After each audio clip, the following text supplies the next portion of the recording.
30 años, cuando las penas acumuladas excedan eso, por supuesto, ¿verdad? Ahora bien, existe lo que es la cadena perpetua, pero si usted lo condena a cadena perpetua va a estar toda la vida. O sea, eso no hay lugar a discusión. Por eso se inventó la cadena perpetua. En caso de que hubiera alguna contradicción entre el concurso real, esa limitante de 30 o 40 años, y el cumplimiento de una condena, de una cadena perpetua, la cadena perpetua siempre va a estar por encima y siempre se va a aplicar, porque la Constitución de la República se reformó para crear lo que es la cadena perpetua causalmente, a raíz de la muerte de un hijo de un expresidente, que todavía no era presidente en ese tiempo.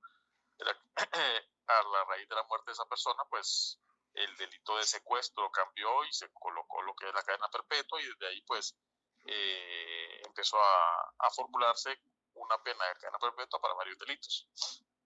En este caso, la extorsión, encontramos que tiene 373, tiene una pena de cadena perpetua.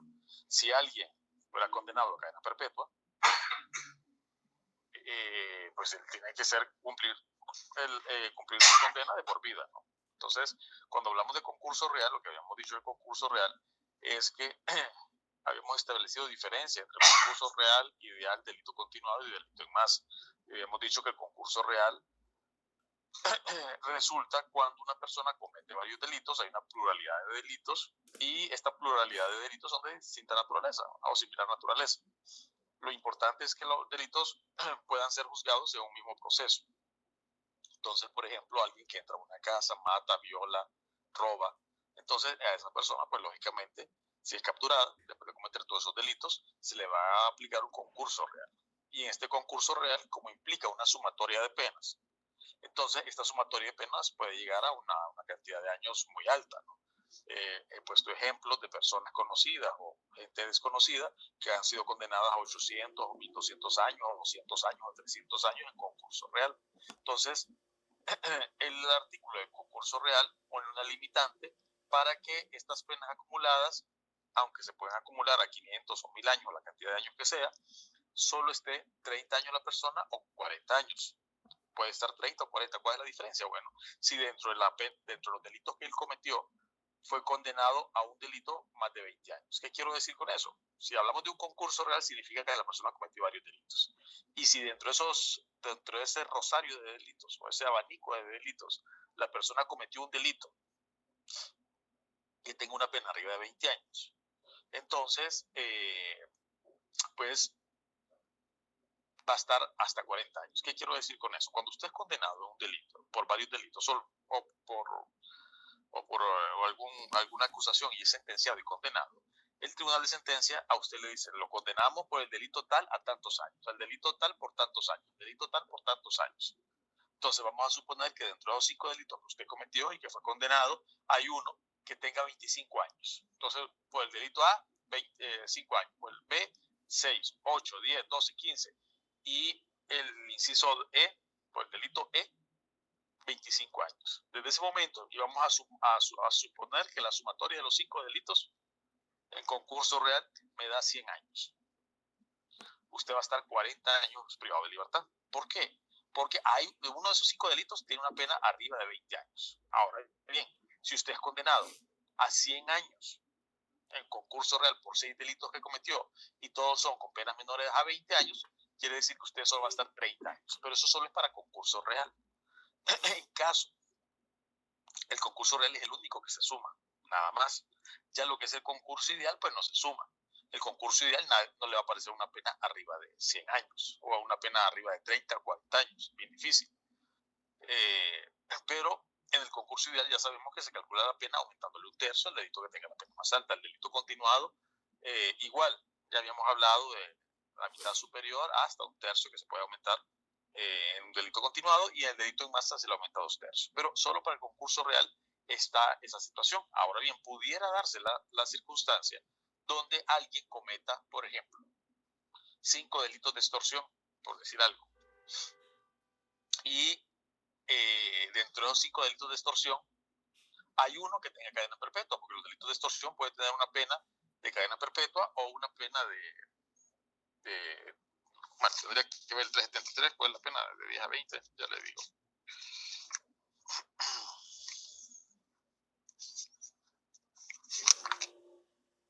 De 10 a 15. Vamos a suponer que usted es condenado a 6 delitos de extorsión,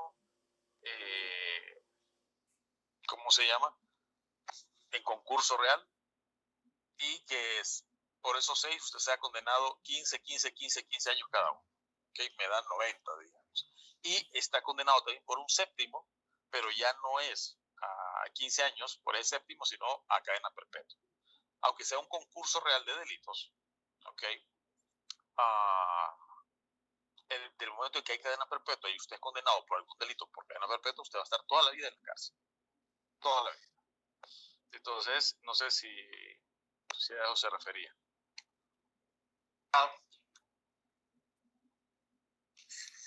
Sí, abogado, me lo clarificó. La confusión venía en cuanto a que el juez se le puede solicitar al juez de ejecución de la pena, ¿verdad? Al haber cumplido 30 años, la carta de libertad. Por ahí venía la confusión. Ok, perfecto. Se lo agradezco, ¿verdad? Porque de repente no me va a ir mal en el examen si hubiera salido una pregunta de estas. Bueno, me alegra que esté clara la duda que tenía. Gracias, abogado. A la orden. Bueno, vamos a continuar con lo que es el artículo 57 y 58 de su Código Penal, donde me habla de las penas accesorias. Esto ya lo había explicado, pero lo voy a refrescar para los que no lo escucharon. Todos los delitos tienen penas. Vimos que hay penas privativas de libertad, penas privativas de derecho y lo que son las multas. Ustedes pueden buscar cualquier delito y van a ver que tiene una pena privativa de libertad o tiene una pena privativa de derechos, como las inhabilitaciones o otro tipo de prohibiciones, y podemos ver que encontramos la multa también. También podemos encontrar que hay artículos que mezclan las tres. Pueden mezclar una pena privativa de libertad, pueden mezclar una pena privativa de derechos con una multa. Y hay ¿cómo se llama? Una pluralidad de penas dentro de las que acabamos de mencionar, donde pues el legislador a su discrecionalidad pues las ha colocado. Bien.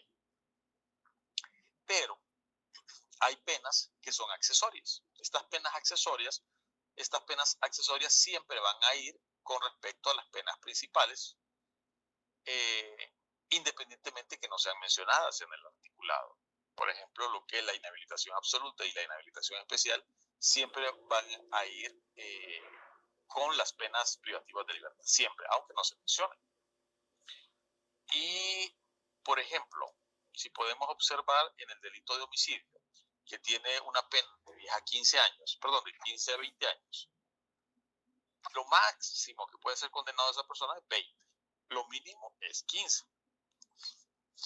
Si ustedes leen el delito de homicidio, usted va a encontrar solo la pena de prisión, nada más. Le dice de 15 a 20 años de prisión, no van a encontrar ninguna otra pena. Los invito a que lean el artículo 192. En el artículo 192, ustedes no van a encontrar otra pena más que la de prisión. Y dice, quien da muerte a una persona debe ser castigado con la pena de prisión de 15 a 20 años. Y ahí termina el artículo. Y así el asesinato de 20 a 25, o de 25 a 30, el parricidio de 20 a 25, etcétera, etcétera. El aborto de 3 a 6, de 6 a 8, de 8 a 10, dependiendo de la modalidad que sea. Inducción al suicidio, de 3 a 6, bueno, y así sucesivamente. Van a encontrar un montón de delitos que tienen solo penas de prisión, nada más. Pero esos delitos también tienen penas accesorias. ¿Y cuáles son esas penas accesorias? Bueno, lo que es la inhabilitación absoluta y la inhabilitación especial. Significa que todo delito, que toda persona que sea condenado a más de 5 años va a tener una inhabilitación absoluta.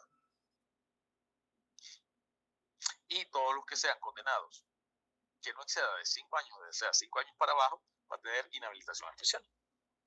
Eso significa que aquella persona que es condenado a 6 años para arriba, o de 5 años y un día para arriba, esta persona va a estar inhabilitada absolutamente. ¿Qué significa inhabilitada absolutamente? Bueno, que no va a poder desempeñar ningún cargo, aunque haya sido de elección popular, pues lógicamente pierde ese cargo, no puede desempeñar ninguna labor profesional, no puede ser ninguna labor profesional, no puede ser absolutamente nada. Lo único que puede hacer es testar, prácticamente. O sea, pierde todo, queda inhabilitado para realizar cualquier acto de comercio o realizar cualquier profesión o oficio o desempeñar cualquier cargo. ¿Ok? La inhabilitación especial pues solo es para ciertos cargos o determinados cargos o determinadas profesiones o oficios. O sea que es una inhabilitación parcial, en cambio la absoluta sí es completa. Bien. Entonces lo que quiero que quede claro es que si alguien es condenado a un delito que solo tiene pena de prisión, siempre va a llevar aparejada la pena accesoria de inhabilitación absoluta o inhabilitación especial, y todo va a depender de la pena a la que fue condenado. ¿Estamos claros?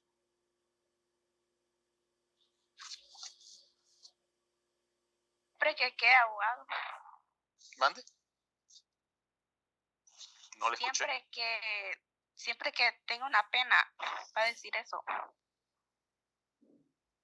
¿Cómo así? No lo entendí.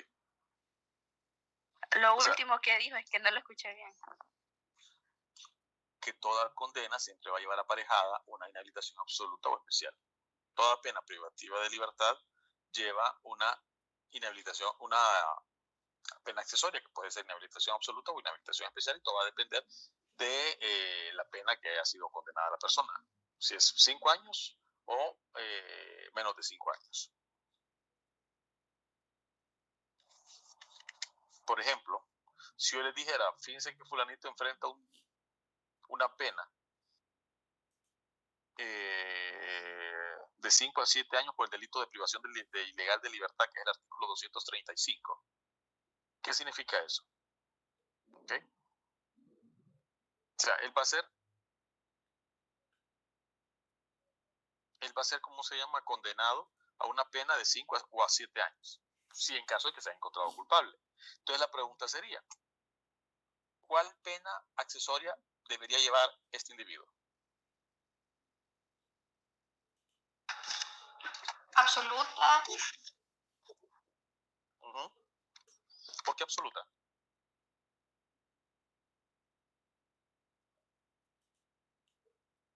Porque son más de 5 años.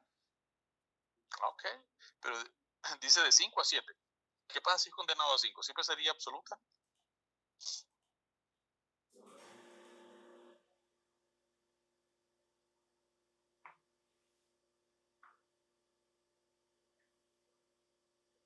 No, abogado. No. ¿Qué dice el 57? El 58, perdón. Segundo párrafo. A mí que sí, abogado. Sería la misma porque dice 5 a 7. El análisis. Ok, pero si la persona fuera condenada a 5, ¿sería absoluta o especial?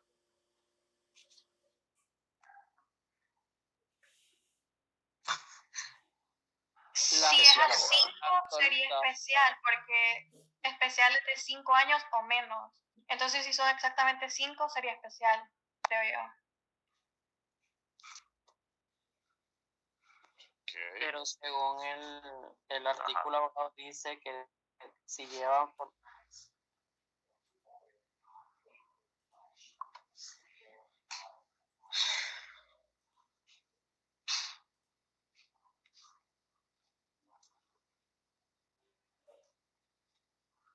Ajá.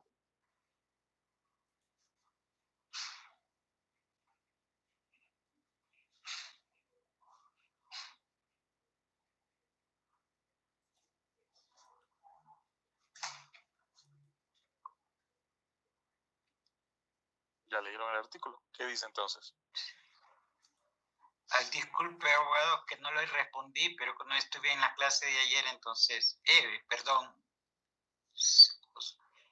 O sea, con esto de la accesoria absoluta y la especial no estuve en la clase. Entonces, por eso no le respondí, porque creo que me preguntó si era absoluta o especial. Bueno, la pregunta es para todos, realmente. Ok. Entonces, mi pregunta es, si alguien es condenado a 5 años de prisión, ¿la inhabilitación va a ser absoluta o especial?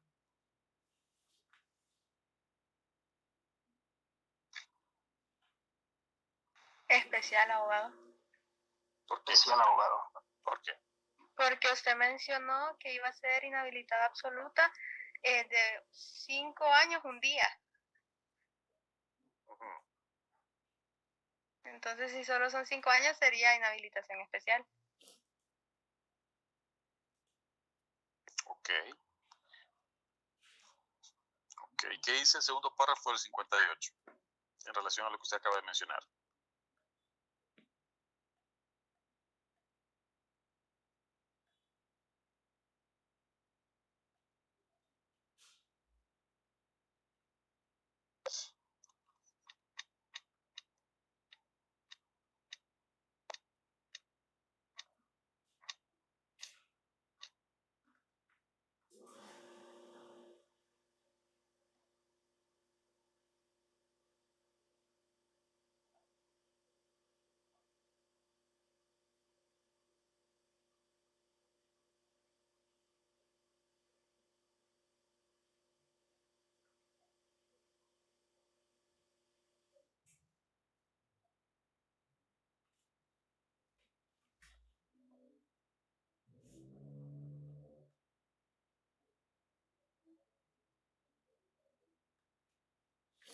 Abogado. Sí. Dice, la pena de prisión que no exceda de 5 años lleva consigo alguna o algunas de las siguientes penas accesorias. Y Es un listado de inhabilitaciones especiales, etcétera, etcétera. especial. Entonces, dice entonces que no exceda de 5 años. Entonces, quiere decir que si alguien es condenado a 5 años, ¿es especial o absoluta? Especial. Sería especial, porque así lo dice el segundo párrafo, ¿no? Si miramos el primer párrafo, dice, va a ser absoluta por prisión por más de 5 años. O sea que si es, como alguien mencionó por ahí, 5 años un día, entonces va a ser absoluta, pero si es 5 va a ser especial. Entonces, con ese ejemplo en particular que les acabo de dar, cuando me dice que la pena es de 5 a 7 años de prisión, y si yo pregunto ahorita a ustedes si va a ser absoluta o especial, ¿cuál sería? Pues no sabemos, puede ser absoluta, puede ser especial. Todo va a depender si es condenado a 5 años o a más de 5 años. Ahora bien, si yo les preguntara a ustedes cuál sería la inhabilitación para una pena de 15 a 20 años, como el delito de homicidio, la respuesta sería, ¿cuál sería la absoluta o la especial? Absoluta. Sí, claro, ahí no hay lugar, exactamente, no hay lugar a duda ni lugar a discusión, porque la pena excede más de 5, ¿no? O sea que lo condenen a 15, que es la mínima, siempre va a ser absoluta, ¿no? Al igual, por ejemplo, si alguien es acusado y condenado por un delito de violación, que es de 9 a 13, la inhabilitación siempre va a ser absoluta, ¿no?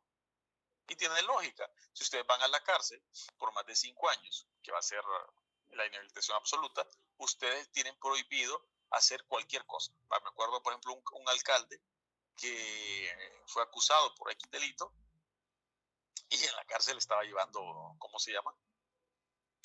Prácticamente ahí tenía la comuna, ¿no? O sea, ahí realizaba todos los actos del alcalde, ¿no? Claro, él no había sido condenado. Y mientras la persona no sea condenada, pues la persona se presume inocente, ¿no? Entonces, pero la persona ya condenada no puede hacer nada de eso. O sea, no puede desempeñar ningún trabajo, no puedes, por ejemplo, los notarios dejan de ser notarios. O sea, no es que dejan de ser notarios, no pueden, quedan suspendidos en su labor de notarios una vez que han sido condenados. Al igual que ¿cómo se llama? Que cualquier otra persona que realice algún trabajo, profesión, oficio, no puede hacer absolutamente nada. Queda completamente inhabilitado, solo prácticamente puede testar, nada más. Entonces es importante que conozcamos el significado de lo que son estas penas accesorias, ¿no? O sea, en qué momento se van a aplicar y qué, una o la otra. ¿Queda claro?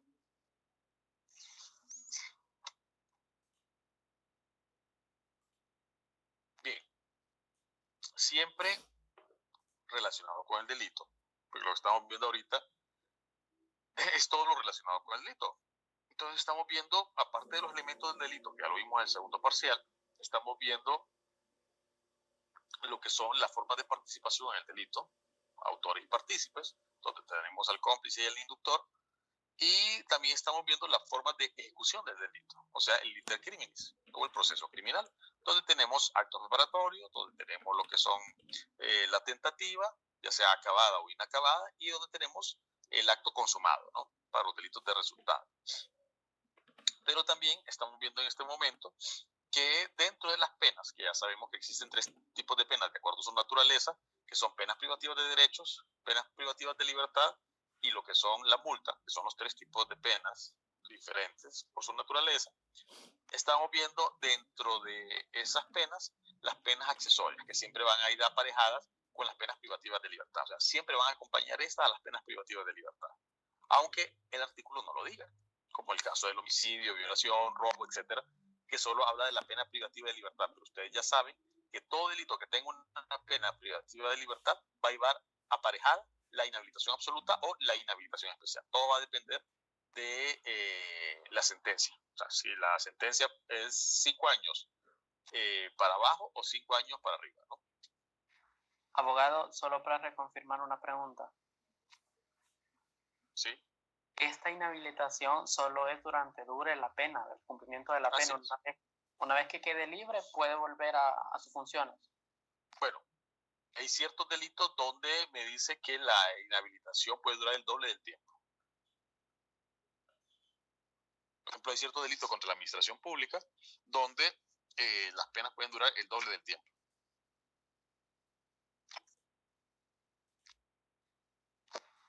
Okay. O sea que si no lo dice, solo va a ser durante el tiempo que dura la condena, como usted lo acaba de mencionar.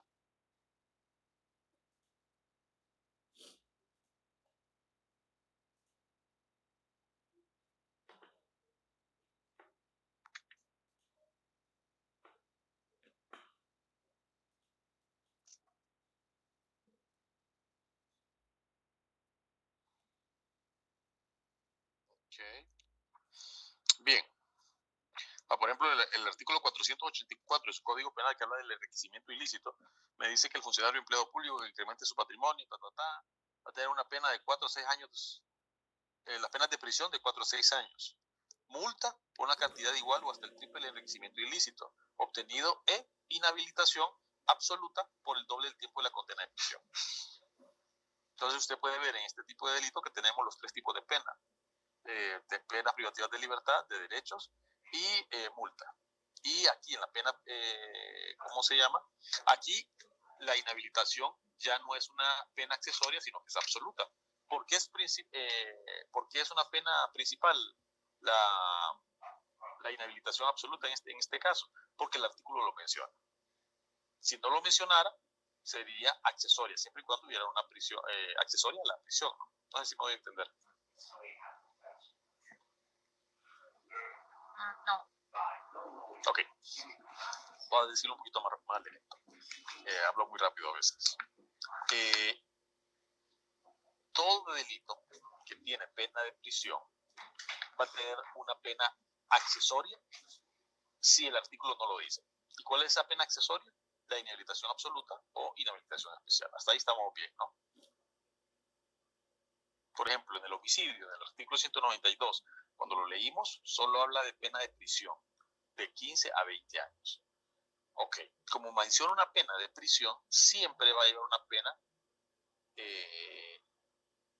de una pena accesoria, aunque no lo haya dicho. O sea, como no lo dice, entonces siempre va a haber una pena accesoria. ¿Ok? Vamos a ir más despacito, un poquito más para atrás. Las penas van a ser principales o accesorias. Las principales son las que menciona el artículo. ¿Sí? Por ejemplo, si el homicidio tiene una pena de 15 a 20 años, ¿la pena de prisión qué es? ¿Principal o accesoria? Principal, abogado. Claro, porque la menciona el artículo. El artículo 484, que habla de enriquecimiento ilícito y donde me dice que va a tener una pena de prisión de 4 a 6 años, ¿qué tipo de pena es esa? ¿Principal o accesoria?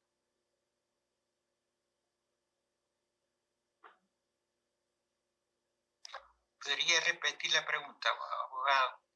O sea, es principal toda pena que menciona el artículo. ¿Ok? El enriquecimiento ilícito me da 3 penas. Pena privativa de libertad, una pena privativa de derechos y me da la multa. Las 3 son principales porque lo dice el artículo. En el homicidio solo menciona una pena privativa de libertad. que es de 15 a 20 años. No menciona otra pena, pero ya sabemos que aunque no la mencione, ahí lleva una pena accesoria que es la inhabilitación absoluta. Entonces las penas accesorias funcionan cuando no son mencionadas en el artículo, pero sabemos que existen y son accesorias a la pena de prisión.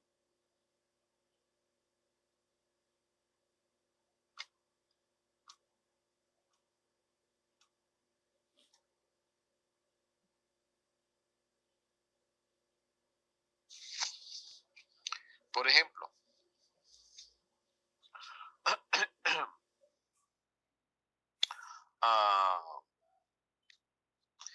483, exacciones ilegales. El funcionario o empleado público que exija directo o indirectamente el pago por sí un tercero de un impuesto, contribución, arancel, tasa o cualquier otra cantidad que no son debidos o en cuantía superior a la legalmente señalada debe ser castigado con la pena de prisión de 3 a 6 años e inhabilitación especial del cargo o oficio público por el doble tiempo por la pena de prisión.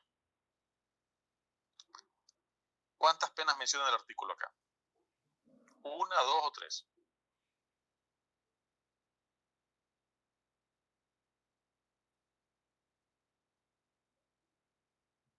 Me imagino que todos están con su código penal. Gracias. 2 penas. Bien, de esas 2 penas que menciona, ¿qué tipo de penas son? ¿Privativas de derechos, multa o de prisión? Privativas de libertad.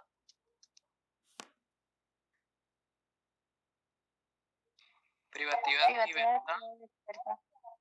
Una es privativa de libertad y la otra. Privativa de derechos.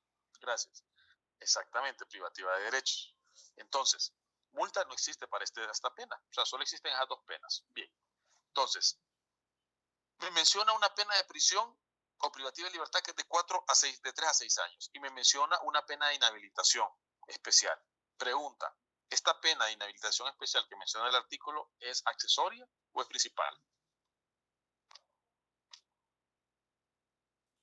Principal, abogado. Menciona.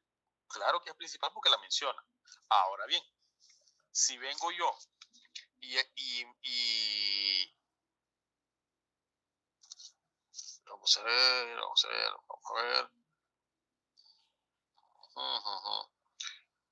a ver. Estoy buscando un artículo con una pena más baja. Por ejemplo, cohecho a sujetos procesales. Quien da, ofrece o promete dinero o cualquier otro beneficio a testigo, perito, consultor, intérprete o traductor para que cometa falso testimonio debe ser castigado con la pena de prisión de 2 a 4 años, salvo que el hecho esté castigado con una pena mayor en otra disposición del presente código. Pregunta. Esta persona va a ser condenada entre 2 a 4 años de prisión. ¿Ok? ¿La pena de inhabilitación especial es accesoria o principal?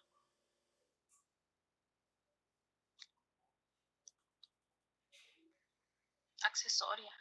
Claro que es accesoria. ¿Por qué? Porque no la menciona el artículo. Pero ya sabemos que va a llevar una pena de inhabilitación especial porque la pena no excede de 5 años. Y toda condena que no exceda de 5 años es inhabilitación especial. Entonces, ahora sí miramos la diferencia entre penas principales y accesorias. Las penas principales son las que menciona el artículo. Si no las menciona el artículo, no son principales. Ahora bien, aunque el artículo no mencione ciertas penas, o sea, no mencione todas las penas en la sanción, existen lo que son las penas accesorias, que son accesorias a la pena de prisión, ¿no? Que es la inhabilitación absoluta y la inhabilitación especial. O sea, el legislador jugó con el Código Penal y dijo, a este artículo le vamos a poner tal pena. Y de paso, esta pena privativa de derecho que es inhabilitación absoluta o inhabilitación especial. Cuando él lo menciona, esa pena es pena principal. Ahora bien, cuando no menciona y solo menciona pena de prisión, el legislador dijo, bueno, no se nos olvide que aunque solo mencionamos la pena de prisión, esa pena de prisión lleva una pena accesoria, que es inhabilitación absoluta o especial, dependiendo de la pena. ¿Hoy sí?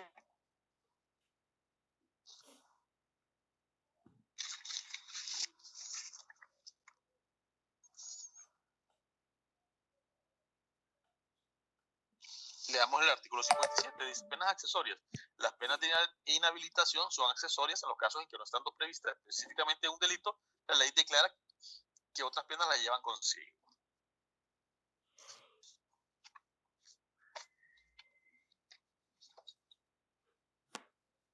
¿Alguna duda?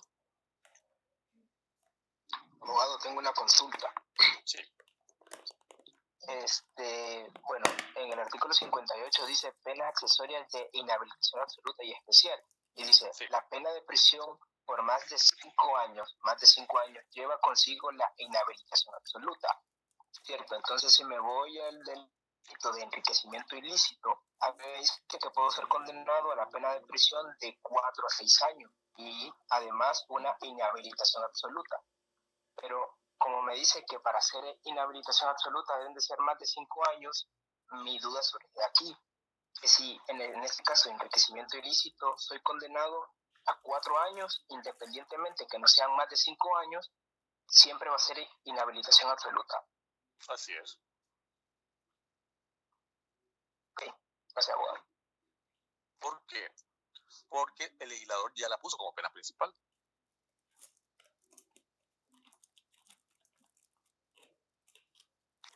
Ya sea que sea condenado a 4, 5, 6 años, aquí la pena va a ser siempre inhabilitación absoluta. ¿Por qué? Porque el artículo lo menciona. O sea, dice, va a ser condenado a tanto de prisión y más inhabilitación absoluta.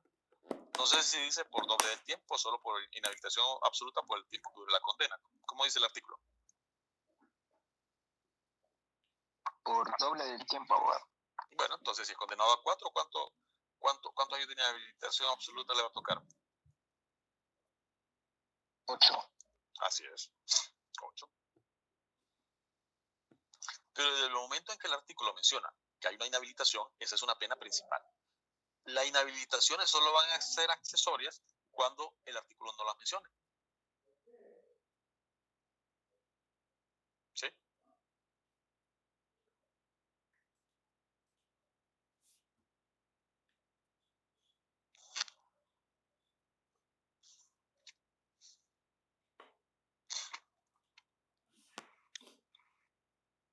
¿Quedó claro?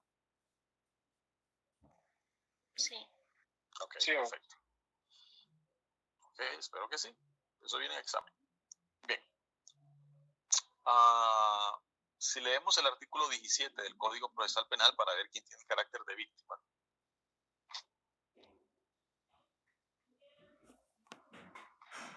¿Qué artículo, abogado? El artículo 17 del Código Procesal Penal que dejamos ayer.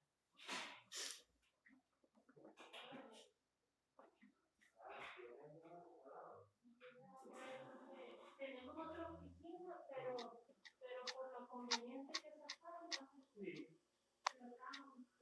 tenemos las tareas tanto en físico como en digital. Entonces, lo mandan bien tenía, Lo leemos, abogado. Hola.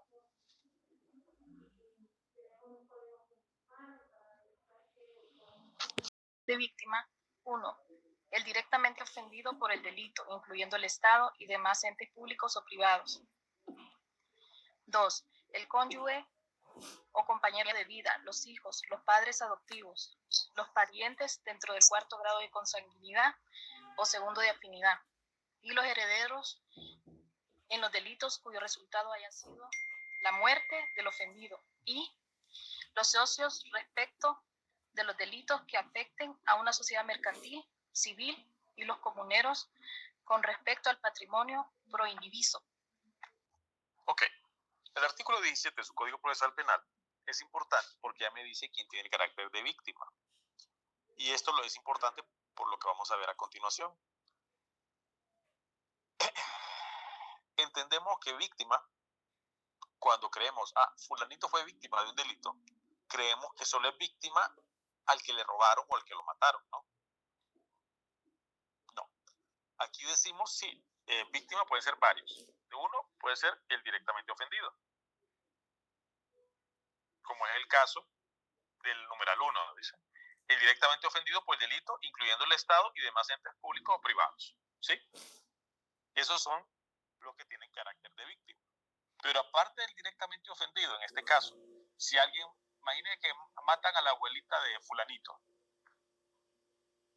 de acuerdo al numeral 1, víctima va a ser la viejita, la abuelita. porque es la directamente ofendida. Pero no solo ella es víctima, sino que es víctima el cónyuge de ella. O sea, el abuelito o el esposo de ella, él es víctima también. Al igual, si no están casados, pues su compañero de vida, ¿verdad? Los hijos de la abuelita, los padres adoptivos, en caso que hubieran, los parientes dentro del cuarto grado de consanguinidad o segundo de afinidad. O sea que el yerno, la nuera, el cuñado, ¿cómo se llama? Y no digamos los hermanos, los primos, los hijos, etcétera. Todos son víctimas. Al igual que los herederos en los delitos cuyo resultado ha sido la muerte del ofendido, ¿no? Ok, todos ellos son víctimas. Al igual que los socios con respecto a los delitos que se afectan a una sociedad. Por ejemplo, si hay un delito contra una sociedad anónima o cualquier otra sociedad, pues todos los socios son víctimas. Al igual que los comuneros con respecto al patrimonio pro indiviso. ¿A qué se refiere el patrimonio pro indiviso? Pues todos sabemos que cuando ustedes se declaran herederos, ¿ok? Todos los que se declaran herederos, por ejemplo, los hermanos que se declaran herederos de los bienes de sus padres, todos son comuneros. Comuneros significa que mantienen una comunidad de bienes. O sea que mientras no hagan una partición de los bienes, no hagan una individualización de los bienes, todos son comuneros. O sea, Pedro y Juan se declararon herederos de su papá que murió y él dejó una casa. Los dos son dueños de la casa. Quiere decir que son comuneros de la casa. ¿Okay? Entonces, todas estas personas tienen el carácter de víctima. ¿Y por qué me interesa esto? Me interesa porque también les dije que leyeran los artículos 26 y 27 de su Código Procesal Penal. ¿Por qué? Porque todos sabemos que los delitos, quien los persigue o quien tiene el monopolio de la acción penal o de la persecución de los delitos es el Ministerio Público. ¿Okay? Entonces, de acuerdo a esa persecución, los delitos los podemos clasificar de tres formas. ¿Okay? De acuerdo a su persecución. Pueden ser delitos de orden público, delitos públicos a instancia particular o delitos privados. Entonces, los delitos de orden público son aquellos que el Ministerio Público persigue sin necesidad de una denuncia. Con el simple hecho de tener conocimiento que el delito se dio, lo va a perseguir. Ejemplo, encuentran un cadáver. Lógicamente, el Ministerio Público va a iniciar una investigación de quién mató a esa persona. ¿Por qué? Porque el homicidio es un delito perseguible de oficio, o sea, es un delito de orden público.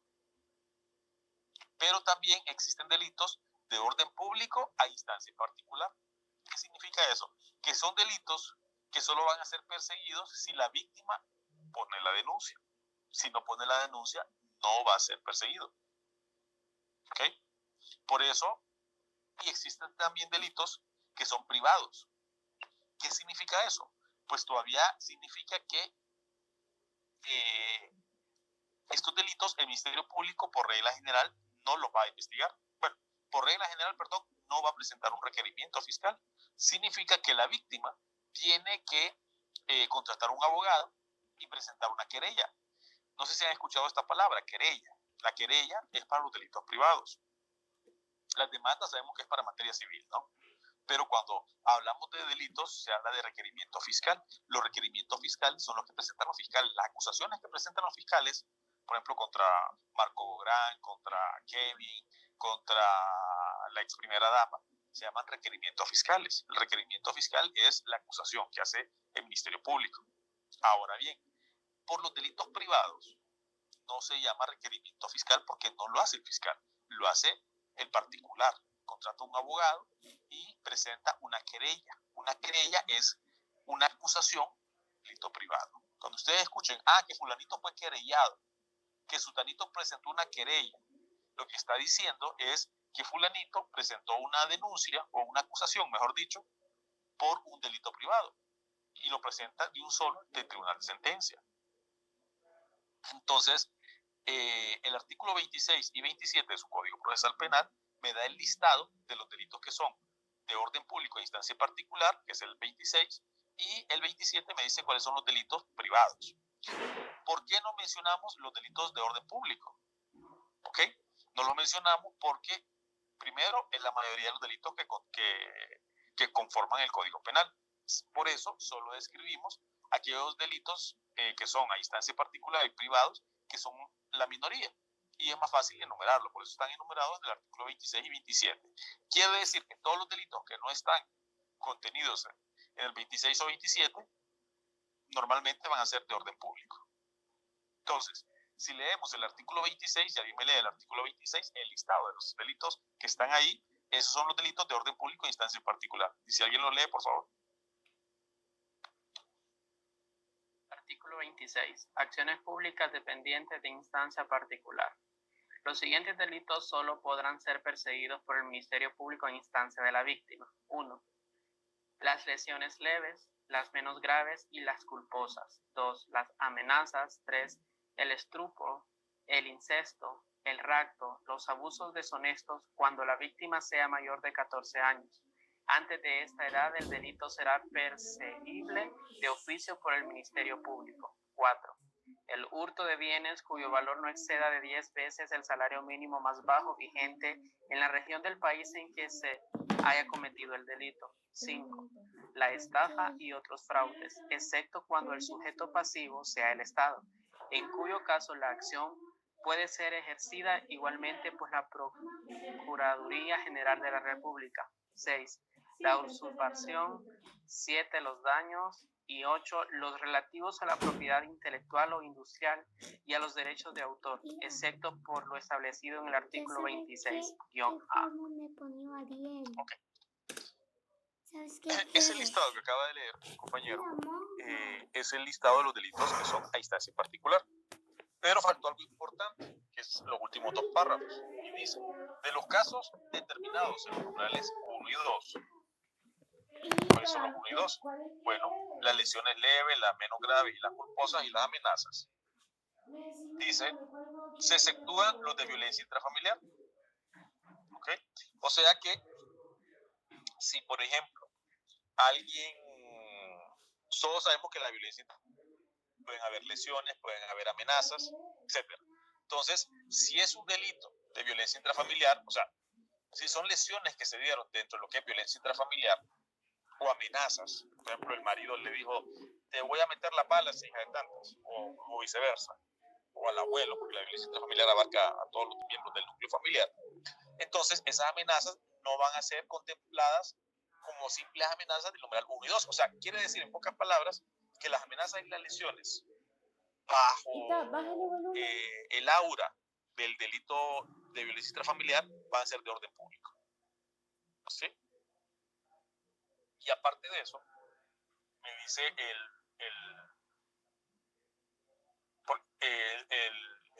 mismo párrafo, con todo, el Ministerio Público ejercitará la acción penal sin necesidad de requerimiento de parte interesada cuando el delito haya sido cometido contra un menor o incapaz. Ok. ¿Qué me dice el numeral 3? El estupro, el incesto, el rapto, los abusos deshonestos, cuando la víctima sea mayor de 14, antes de esa edad el delito será perseguible de oficio. ¿Qué me dice este numeral 3?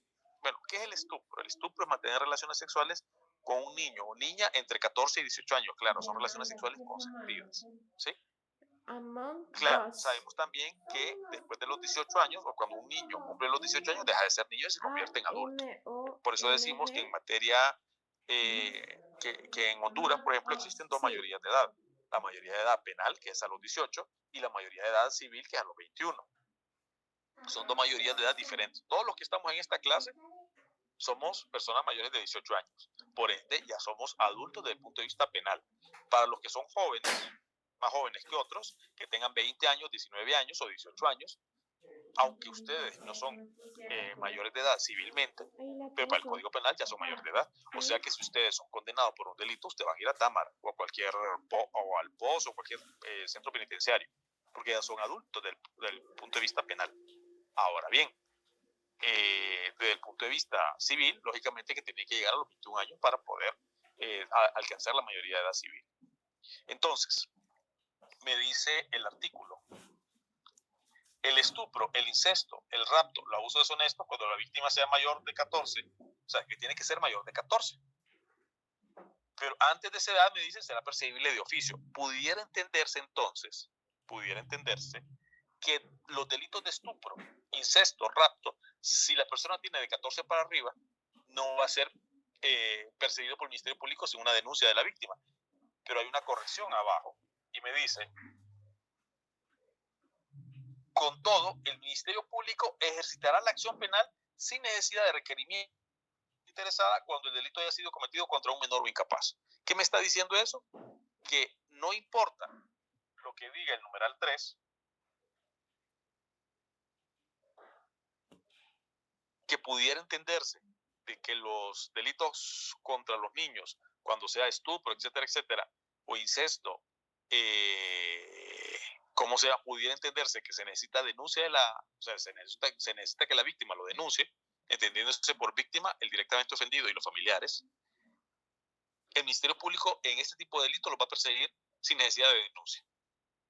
No sé si me di a entender.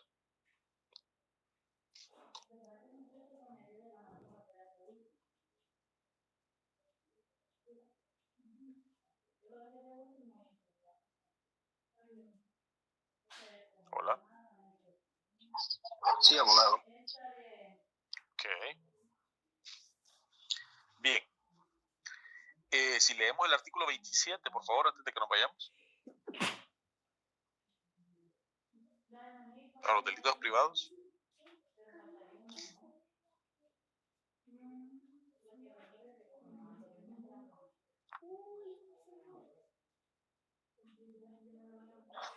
Artículo 27. Delitos perseguibles solo por acción privada. Serán perseguibles por acción de la víctima los delitos siguientes. Número 1. Los relativos al honor. Número 2. La violación de secretos, su revelación y el chantaje. Número 3. Está derogado. Número 4. Estafa consistente en el libramiento de cheques sin la suficiente provisión. Ok, gracias. Perdón. Me está diciendo entonces el artículo 27 que los delitos contra el honor, injurias, calumnias, ¿ok?, y difamación, al igual que lo que es la revelación de secretos y el chantaje, y al igual que la estafa por cheques sin fondos, que es el numeral 4, son delitos privados. Eso significa que si alguien es estafado por un cheque sin fondos, hay dos tipos de estafa. La que está mencionada en el artículo 26 a instancia particular, que son todas las estafas que existen, con excepción de la que está mencionada en el artículo 27, que es la estafa por cheques sin fondos. O sea, cuando yo le doy un cheque a alguien, pagándole un dinero con un cheque y no tienen fondos, ese es el delito del cheque sin suficiente libramiento. Entonces, si alguien sufre ese tipo de estafas, no va a ir al Ministerio Público para que el Ministerio Público presente una acusación, un requerimiento fiscal, sino que él va a tener que contratar un abogado y el abogado presentar la querella ante el Tribunal de Sentencia. Al igual que si alguien es injuriado, calumniado. A ustedes, yo sé que están familiarizados con este delito de injurias y calumnias. Este delito de injurias y calumnias, ya sea hechas a través de difamación o no, van a ser delitos privados y van a ser querelladas las personas ante el Tribunal de Sentencia. O sea, va a ir el abogado con su cliente a presentar una querella ante el Tribunal de Sentencia. Al igual que la revelación de secretos y el chantaje, ¿no? No confundamos lo que es la extorsión y el chantaje, porque el chantaje, más que todo, está vinculado, es una palabra francesa, ¿no?, que está vinculado a revelar cosas íntimas de la persona, ¿verdad? Entonces, pide algo a cambio de no revelar esas cosas íntimas, como fotografías raras o cosas así, ¿no? Más que todo está relacionado con la intimidad de la persona. Ese es el chantaje. Y la revelación de secretos, pues lógicamente va para abogados, médicos o curas, ¿no?, que tienen ese secreto profesional. Entonces no pueden revelar secretos y si lo hacen, pues incurren en ese delito. Pero en todo caso, la víctima tiene que ir a presentar su querella ante el Tribunal de Sentencia. Entonces, ¿cuál es la diferencia entre los delitos de orden perseguidos, pues, que son de orden público, con los delitos de orden público en instancia particular y con los delitos privados? Bueno, que la persecución de estos la va a hacer el Ministerio Público solo para los delitos privados, para los delitos públicos a instancia particular y para los delitos públicos. O sea, tenemos estos dos. No se vayan a confundir, que son los delitos de orden público, uno, a instancia particular, 2, y los delitos privados. En los primeros dos, los delitos de orden público y los delitos de orden público a instancia particular, el Ministerio Público los va a perseguir. Solo que en los delitos de orden público los va a perseguir solo con tener conocimiento. O sea, no se necesita denuncia. Yo encuentro un cadáver, no necesito que vaya el familiar a denunciar. En el momento que encuentro el cadáver, ya empiezo a investigar. Ahora bien, en los delitos de instancia en particular, el Ministerio Público sí necesita una autorización por escrito de parte de la víctima para poder proceder. Por ejemplo, por lesiones, amenazas, estupro. Estupro ya vimos que como son menores de edad, el Ministerio Público puede iniciar la investigación sin necesidad de una denuncia. ¿Cómo se llama? Estafas, hurtos que no excedan de 10 salarios mínimos, etcétera. Todos estos delitos que menciona el 26, el Ministerio Público necesita una solicitud por escrito para poder perseguirlos.